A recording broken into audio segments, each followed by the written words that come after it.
Hi, I'm Thuli Magubane, and welcome to The Success Rate, where we talk about people's journey to success. And as our byline says, there is no such thing as an overnight success. I think people normally see people when they're famous and they've achieved a lot, and they think it's just happened just like that. And the reality is, it is a journey. Joining us today is Busisiwe Ntintili. Maybe a name you're not familiar with, but you're definitely familiar with her work. If you grew up watching Isidingo, Generations, if you've watched Intersections, Josie H, and if you love movies like me, you probably watched Happiness is a 4-letter word. That are some of the dramas that she's worked on and written on. And then last year, she was working on The Wife, which was one of the biggest shows in the country. So if you've watched The Wife, you have seen Busi's work. Welcome, Busi. Ah, thank you. Thank you for It's good to have you. It's good to be here. I'm Thank you so glad much. finally we can have this I conversation. know, right? So just to start us off, I want just a fun question. If you had a superpower, what would it be and why? Shoot. That's a deep question. Look, I'd like a lot of superpowers. Yeah. Um, Okay, I I'll think- give you 3 then. Up to 3 if you like a lot. Yeah. okay. Visibility would be good. Mm-hmm. To be able to move in spaces. And just be invisible. and just be invisible. Okay. You know? And go wherever I want to go. Yes. What other superpower? I think flight would be dope. Yeah. I love to So you travel. you don't have to drive. Yeah, oh God, I hate the Joburg traffic is the worst. Yes, yeah. So flight would be definitely dope. Okay. And probably the power of persuasion. So I Ah. could get people to say yes. Imagine every time you pitch a project. Exactly. They're like, we love it, They're Busi. like, yeah, how much do you want? $1 billion? Let's go. No, that's good. That's good. So you're a writer, and I think it's a very specific skill. And usually people realize that they have this talent and skill from a young age. At what point did you realize that you're gifted and you want to pursue a career in writing? Sure. I mean, look, for me, it happened early. And Yeah. I know different people find their path Yeah. at whatever stage that you're meant to find it, you know. True, yeah. But I really literally was writing since I was in kindergarten. Yeah. So I was born in South Africa, in Mthatha.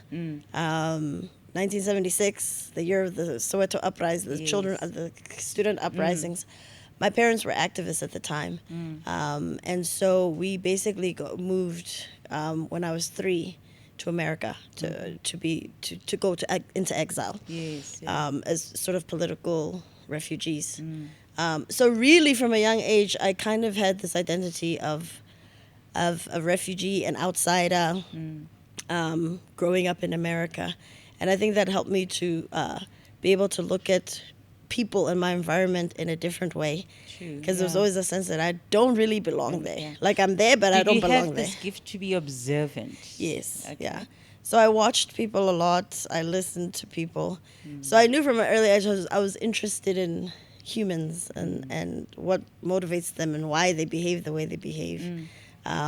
So yeah, I wrote my first short story. My mom has kept it all these years. She still has it at wow. home. When I was in kindergarten, which is age 5. Yeah.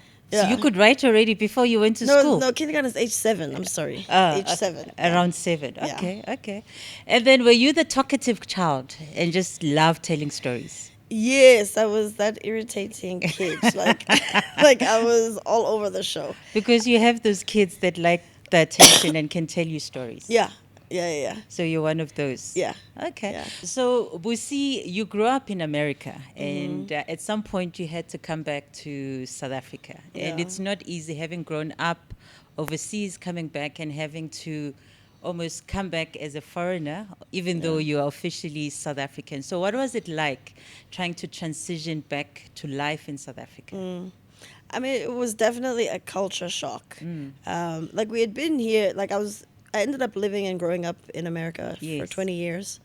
So basically my entire childhood up until the end of varsity. Yeah. But we'd come back a few times Times during just to that time visit, period to yes, visit, to see yeah. family. But to come back now, moving back permanently, was a complete culture shock. Because I think when I came back, there was an excitement of post-democracy. This is going to be amazing. And I think the We're biggest... still the Rainbow Nation. Yeah, back Rainbow, then. yes. And I think coming back and seeing like black people living completely different lives than white people was shocking to me. Yeah. And it's still something that I can't get used to. And I've been here now 20 years. I've been here as long as I've been away. Yeah. But really just seeing the two lives in South Africa was the biggest shock. Was the biggest shock. And then I think also, I think there's a lot of expat kids have the same sort of issues of trying to find your place. And did you experience this? I think there was, especially in the late 90s, early 2000s, you know, because obviously we're now with democracy and suddenly white people are forced to work with us, share living spaces and stuff like that. Did you find that there was this perception that maybe you're a better black because you didn't sound like them? Yeah, well, of course, yeah. I think they embraced me. White South Africans probably embraced me far easier than they would have other South Africans who grew up here, you know. And I remember the first writing job I had was at Isidingo. And I remember a white woman who was my superior coming to me and asking me, Busi, I don't understand.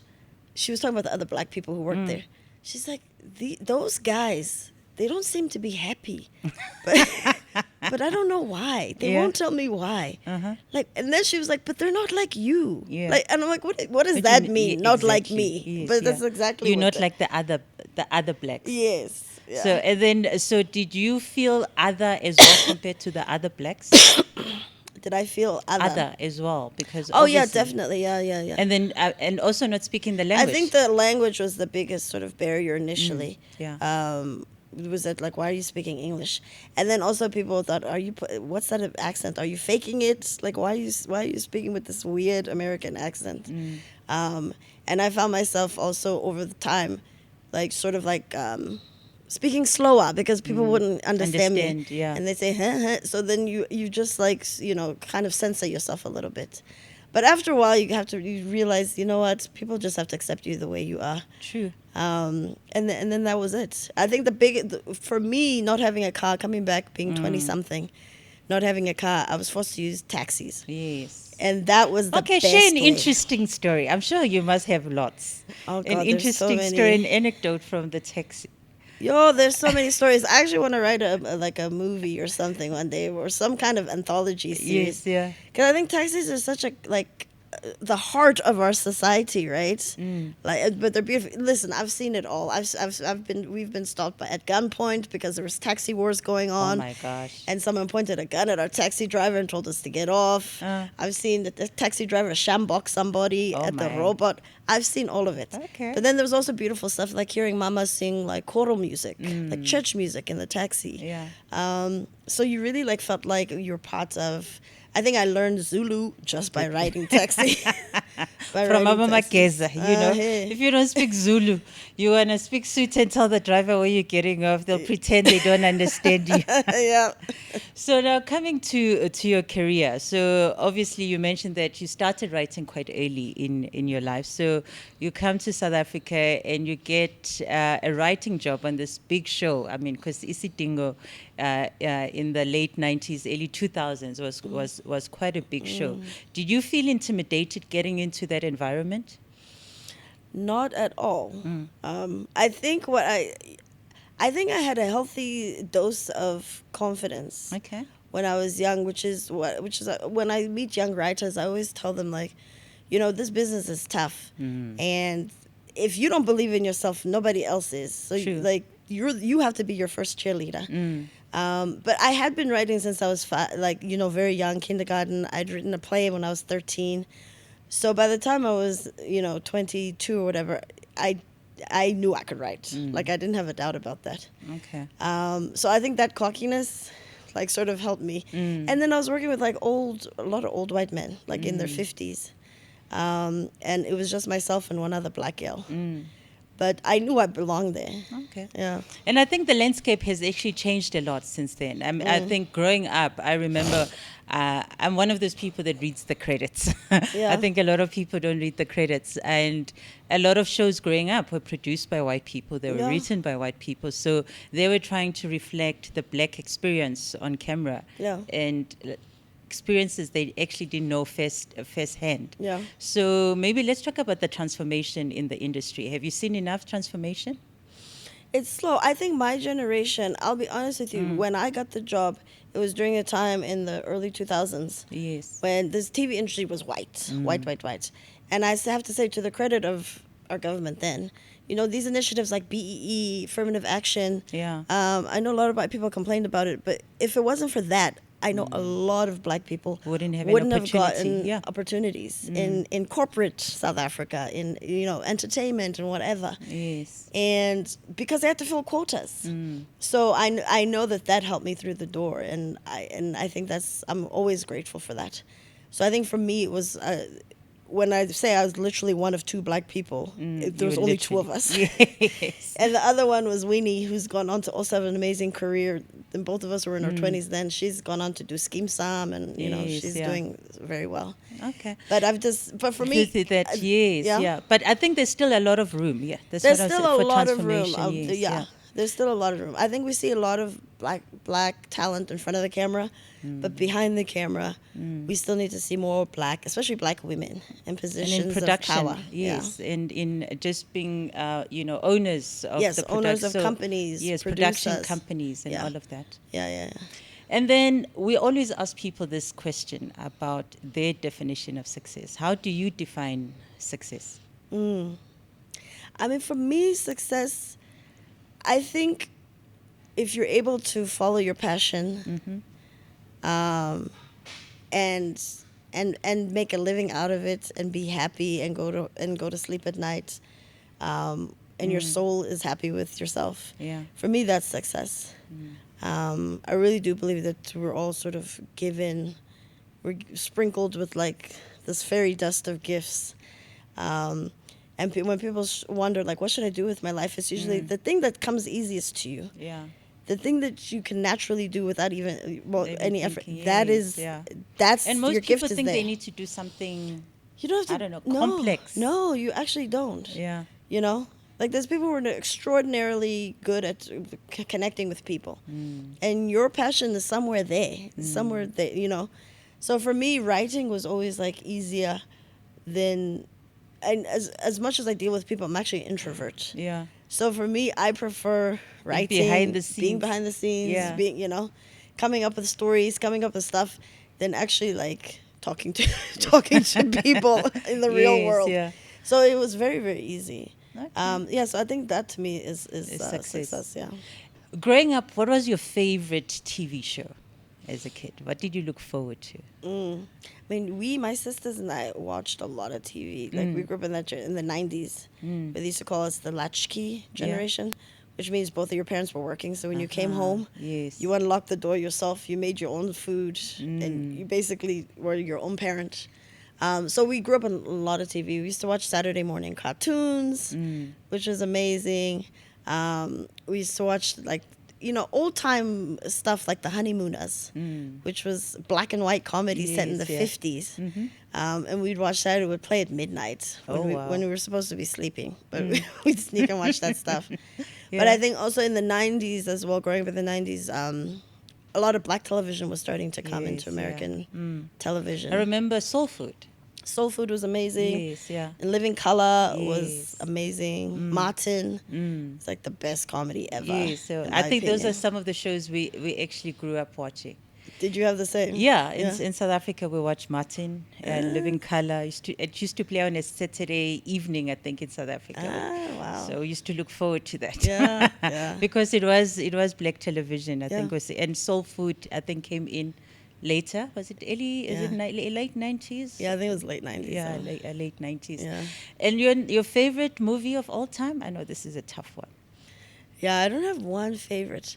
I think, I like quirky movies. I like one of my favorites is Amélie. It's this French movie, French comedy about this lady who's trying to put people together. She's trying to get people to fall in love with each other. Okay. But it was so beautiful and whimsical and like a fairy tale. Okay.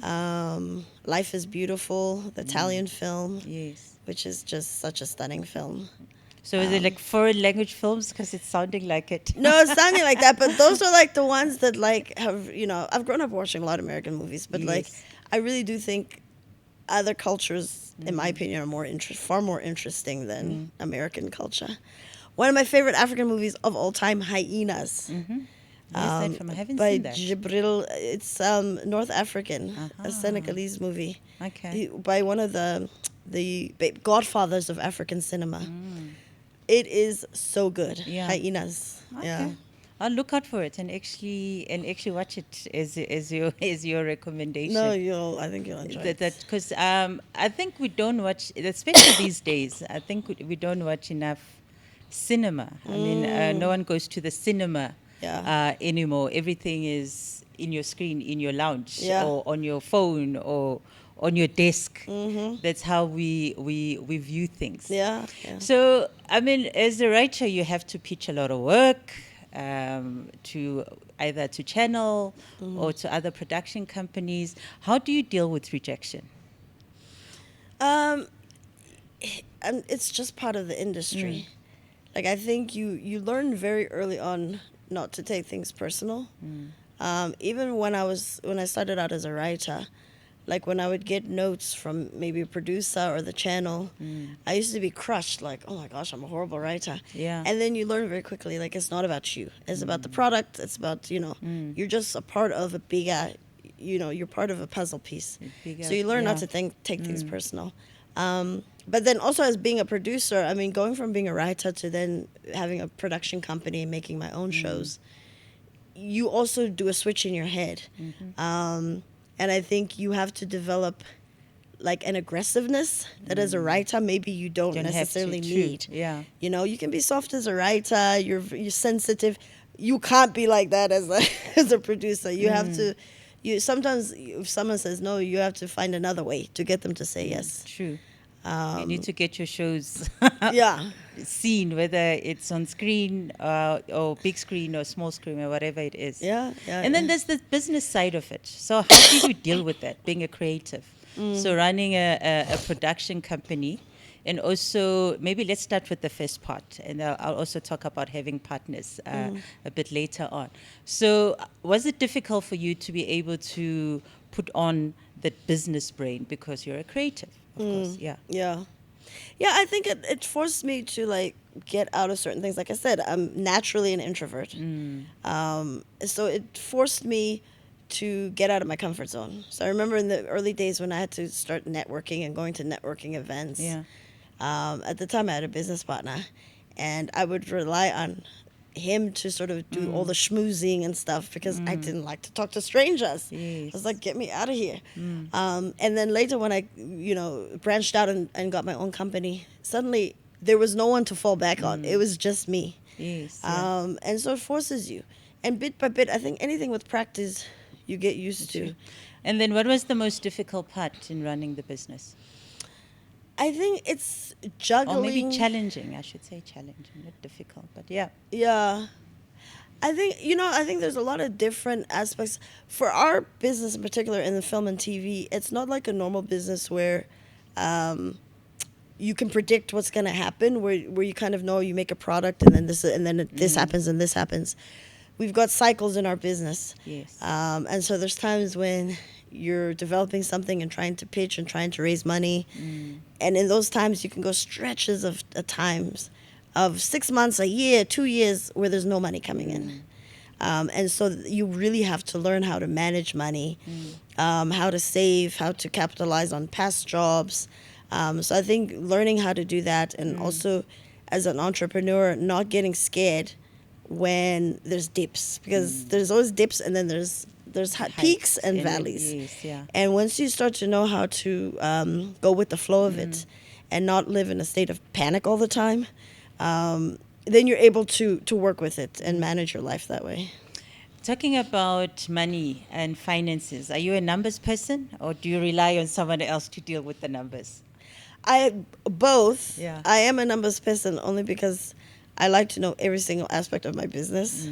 That's just maybe a personality thing. So like when I first started doing taxes, like I literally taught myself every single aspect of how to do tax, taxes and yeah. blah blah blah. And but it's not my favorite thing. Numbers, numbers are not my favorite thing. Yeah. So obviously, you know, I think as you grow as well. I think when I first started out, it was just very small and there was a few of us, and I did. And most business owners will know that. You end up doing everything at the beginning. Yeah. You're the accountant, you're the ops manager, you're everything. But I think now as we've been expanding, now I've got my own lawyers, I've got accountants, I've got, you know, teams who do that stuff. So what has been the biggest failure that you experienced?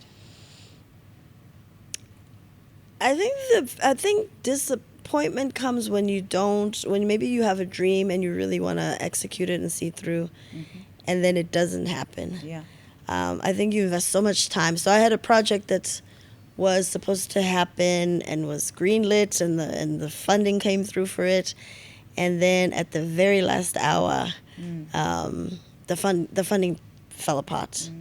I think those kinds of things, and where your heart, you've been working on something for maybe 2 years developing it. That was a big. Put your heart and soul. You put your heart and soul into it. Yeah. So that was a big blow. And then I think over the course of my career, I think I've had situations where I've had to pivot, but I always have seen them. I remember when I was leaving Generations as well. That was a pivot moment. Yeah.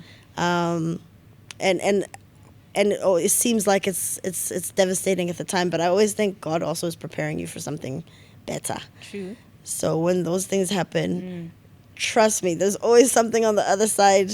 Sometimes even better. That's better. Yes. Yeah. Or they're saving you from something that's there. That you don't know is coming. Yeah. And resilience, where do you find the strength to be resilient? Because you need to be resilient in this industry. Yeah. And you definitely do. You're dealing with rejection. You're dealing with ups and downs of income and uncertainty as well. I mean, I'm sure a lot of people just saw recently how Amazon was just in this country. Yes. And then in January, out of the blue, they just announced, "Boof, we're gone." You know, and I had so many colleagues who had shows there. Literally in the blink of an eye, your entire revenue stream is gone, and all the plans that you've been making. So it's tough. I think there's times when I think anyone who runs a business would be lying to say that there's no times where you think, should I just throw in the towel? Everybody goes through. The temptation comes. No, of course, everyone goes through those moments, you know. And then some moments you're proud of, some highlights in your career? For me, some of the highlights, I think for me, honestly, the thing that keeps me in, despite the instability of this industry, is the love of telling stories. Like that trumps anything. And I can't imagine ever working like a 9-to-5 job. You know what I mean? Like for me, that is worth all the risk. And I think some of the highlights have been, I remember in the early 2000s when we were sort of in the height of the HIV/AIDS pandemic in South Africa. Yes. For me, being able to do programming that actually made a difference in people's lives. Yeah, I remember Intersections. Intersections when I was so instrumental. I was part of the Love Life campaign that used to have programming all over the country. I did foreplay sex tips for girls. Yes, yeah. That was about women and sexuality. But for me, and then I did Heartlines as well. That was about, moral regeneration. True, yeah. But seeing the data and seeing how those programming actually, over the course of whatever, they tracked it. It actually decreased new infections in young people directly because of those kinds of programming. I think we need to bring it back. I don't know if you saw this recently. In Gauteng, they've seen that there's been an increase in STIs. So, I mean, not only just HIV, but just STIs in general. Yeah. So maybe there's a need of definitely modern version of those stories, because I think the hookup culture is definitely more prevalent now than back in the day. For sure. Yeah. Okay, so we've got a new feature. Yeah. It's called the Fire 5. Okay. And where I get to ask you some interesting questions. I'm not going to give you a lot of time to think about it. So whatever the first answer that comes to mind, you need to give that to me. Okay. All right. Are you ready? Let's go. All right. If you had to move to a city in Europe, would it be Paris or Milan? Milan. Okay. They're spicier. If you had to stop eating a food for the rest of your life, would it be pasta or pizza? Pizza. Okay. On holiday, would you choose a sunset cruise or a helicopter ride? Definitely sunset cruise. Okay. Love taking it easy. And then if you had to stay away from one object for a weekend, would it be your cell phone or your bra? Or mine? Bra. Bra. Definitely the bra. The bra has to go. Yes. Okay. And then if you had to invite a guest of honor at a dinner party, would it be Julius Malema or Fikile Mbalula? Oh my God. How about neither? No, you have to listen, choose it would one. be Julius because definitely the conversation will be interesting. The conversation would be interesting. Yeah. Okay. No, thank you for that. And then also knowing that you're one of those ladies. I think when you get home, are you one of those when you get It's home the when first thing. the first thing to Yeah. go is the bra? The first thing. You put the keys down, you go upstairs, the bra comes off. Maybe the guys may not relate, but yeah, for the gentlemen watching the show, notice the women in your life. Yeah, ask them if this is true. Hi, I'm Thuli Magubane, the host of The Success Rate, where we tell people's journeys to success. Our byline is there's no such thing as an overnight success. And of course, we're trying to grow the channel and we need you to do that. Please ensure that you subscribe, hit the notification button so you know when new videos are posted. And of course, don't forget to comment. We want to hear what you have to say about success. Busi, who was the most instrumental person in your journey to success? Someone that you feel either opened the door or maybe was a mentor, but when you look back in your life and you're saying that individual was quite instrumental? Look, I mean, I've had a lot of, in my jobs, I've had really amazing sort of writers who were head writers when I was still a young writer, Yes, yeah. who were great. But I think, honestly, the person who made me really believe in myself as a writer was a high school English teacher. And I was like 17, somewhere around there. Yeah. And taking an English class, and he had an assignment that he made us, all the English students, write in journals. And then he would like sort of give notes and stuff. Yes. And I remember him writing in my journal and saying, "You've got a gift." He Wow. says, "You've got Yeah. a light inside of you that you need to shine to the world, and you actually need to do this for the rest of your life." Bless English So teachers. thank you to Mr. Apatow. Oh, you remember Yes. his name. Yeah. And I think you're not the first person to say that. Yeah. I think a lot of people or writers mention their English teachers being able to identify Yeah. that gift and talent much earlier on. It was the same with my sister. Really? As well, that wow. it was an English teacher Yeah. that also identified her gift to write. Wow. Yeah. So bless if you're an English teacher. Yeah, that's why we need good You're teachers. you're making a difference in the world. I mean, Yeah. otherwise, if no one believes in those young writers, they might look at other careers instead of Exactly. following a writing career because Yeah. it's challenging. Yeah. And for young people, I think sometimes writing is not one of those careers, especially for us Black people, that you can tell your parents, I want to be a writer, and you can be successful and make a living out of it. Yeah. For you, was it difficult convincing your parents that's the path you want to follow? Yeah. Yes and no. I mean, my parents are they were activists. They were kind of like hippies, so they're very open-minded people.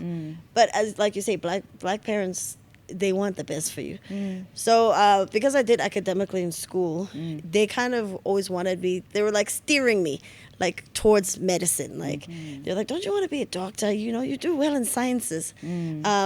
And so when I first went to varsity, that's actually what I was majoring in. Okay. And I also loved sciences as well. I think if I hadn't become a writer, I probably would have been a Somewhere in the scientist. Okay, wow. Yeah, like Two different, very different, but fields. kind of similar because Yeah. they're both like you're both probing life, but in different ways. Yeah. You know, one is more emotional and psychological. The other, you're probing literally the cells of life. Yes, You know. yeah. But yeah, so I went to my first few years of varsity. I was in pre-med. doing that track. And then halfway my second year, I was like, no ways. Like, This is not, so did this is you not did for you me. tap into that knowledge when you got involved with Josie H? Just curious. Yeah, no, I did. Yeah, it was actually fun. Yeah, just to understanding that yes, world. Yeah. to be in that hospital environment and pretending to be a doctor. True. But then I later told my parents, you see, this is why it's great to be a writer. I don't have to be a real doctor, but I can pretend to be one. True. And I can pretend to be 100 different things, you know? But I remember when they finally, but anyway, when I decided to switch, they supported me. But when they really realized that I was, I'd chosen the right league was that Generations. Yeah. Because when they finally found out what I was making, they were like, Wow. you're making more than doctors and lawyers make. Yes, And I was like, yes, yeah. like you can make money in this business. Definitely. You know? Are you one of those people that believes in manifesting things? If you do, how do you go about it? And maybe one thing that you've manifested. I do believe in manifestation.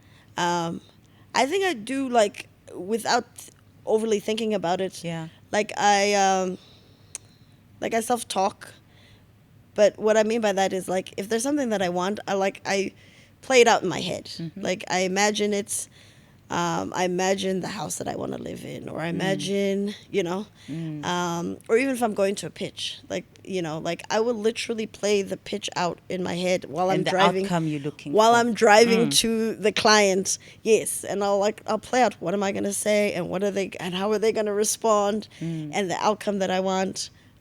What it also does is it calms your nerves, I think. For me, it does. Okay. So by the time I get there, like, because it's nerve-wracking, you know, to sort of do some of these things. And one thing that you've manifested? I think I've pretty much manifested everything. Your entire life. My entire life, I think. You're I've not one of those vision boards people or writing down. No, I don't do Yeah. a vision. I don't do a vision board. So you but there's been visualize. like weird things that have happened. Look, there's manifesting, and then there's also, I think there's like the mystical side of life as well, where it's like you can't explain things. Like, let me put it this way: like, I remember when I was in my 20s, my first job, I worked in radio. Yeah. As a radio writer. But anyway, I used to take taxis because I didn't have a car. And I was like, I can't do this anymore. I'd been mugged at North. I was like, I can't. I need a car. Like, this is driving me nuts. I'm late to work every morning. So I had been like praying for a car. Like, I need a car, I need a car, I need a car. Then I was working at Highveld 94.7 in Sandton. I was walking off the taxi to my office. This old lady just comes up to me and she's like, Mama, you know, can you spare me some change? You know, those people sometimes come up to you. All I had was 100 rand. I gave her the 100 rand. I don't know why I did. I just gave it to her. And she was like, my goodness, thank you so much. God bless you. And she took my hand. She said, you're going to get that car.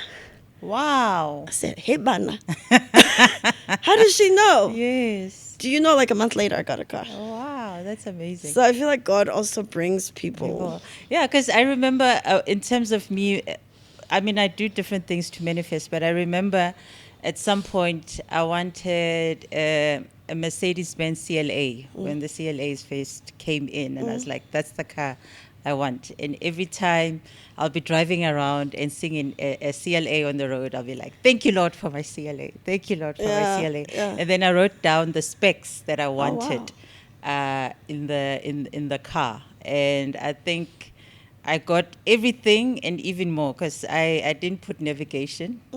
But ended up with a car that Did you had put every leather seats? And yeah, leather seats, everything, sunroof. Wow. and I got that car. But I think seeing it every time on the road and say thank you, Lord, for my CLA. Yeah. That helped to bring it to life. Yeah. Yes. And manifest. Yeah. So as we wrap up, Busi, advice for young writers. So someone who's sitting at home watching today's episode, and they've realized they have a talent or a gift in writing, but just don't know where to start to pursue a career as a writer. What advice would you give them? I think the first thing is join the Writers Guild of South Africa. Yes. So I'm the chairperson of the Writers Guild. And it's an amazing organization because as a young writer, if you don't have any contacts, this whole business is about contacts and knowing people and networks. So that's one way to sort of start meeting people in the industry and meeting people who are at your level and also at at a higher level. And we do socials every few months and stuff like that. So you can network. You can network, you can get advice. We've got, even on our Telegram group, people ask advice about contracts. They ask advice about, rates and so many different things. So I think it's just a great community to be a part of as a young writer. And then I would say the second thing is put yourself out there. I've found writers, funny enough, on places like Facebook. Like I've hired people because I used to read their posts and I was like, this person is so clever. And then just DM them. I'm like, you're smart. I don't know if you can write or not, but do you want to come in? But at the same time on Facebook and other social media, that's when you see how people can write. That too. Then you see we have a serious problem with the language with a certain generation. Yes, you see it, and especially on X. Ooh. Yeah.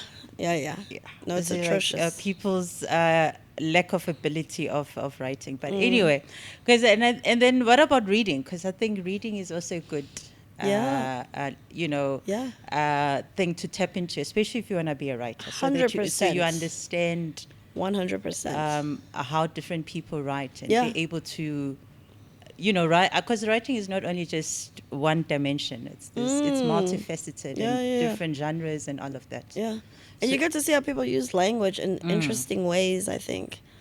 So you can't be a writer and not read. Any books you'd recommend for upcoming writers to read?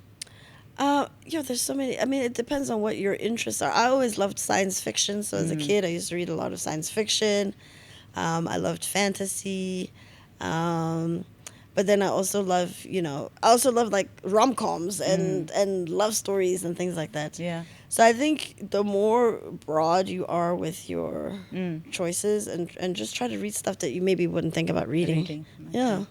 And push yourself, Yeah. All right, Busi, it was great having you. Thank you. It was fun. Hearing a little bit about you and your journey as a writer, and hopefully inspiring an upcoming writer who will tell more amazing South African stories. And I'm looking forward to watching more stories that are writing. You. I know you've got a lot of things in the pipeline, so I'm looking forward to that. Thank you so much. Thank you for having me. It's been a pleasure.